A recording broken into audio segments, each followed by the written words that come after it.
Labas na yung ano, yung mga mahogany. Lumabas na.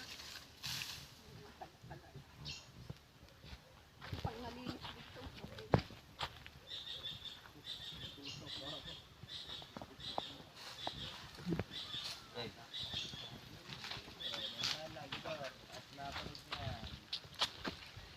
Sige, hanap ng kanya-kanyang mapupwestuhan. Yan, diyan kahihiga. Yan.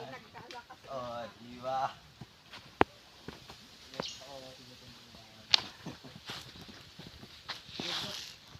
Ayan, yung mga nasirang mga ano, oh, mga mango.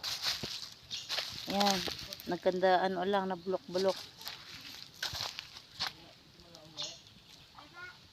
Ayan, oh. Ang daming mga nahulog, hindi na naakyatan.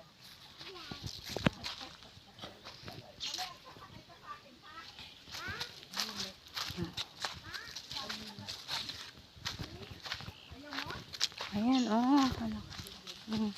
Nahulog-hulog na lang dahil hindi na nagampan ang akyatan. Maraming antique. Ayan.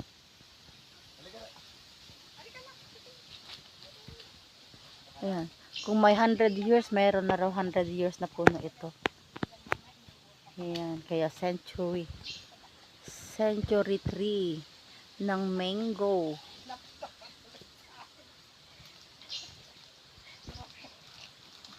Ayan, guys. Pinuntahan namin na nilinis kasi mayroong nagsunog sa bandang baba. Umakyat dyan. Nadali yung mga ibang antanim dyan. Yung mga saging. Ayan.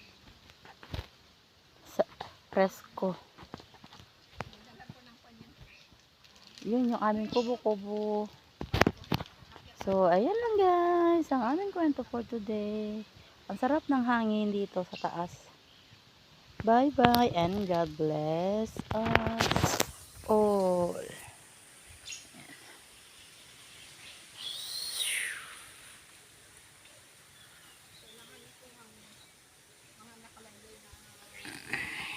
Bye!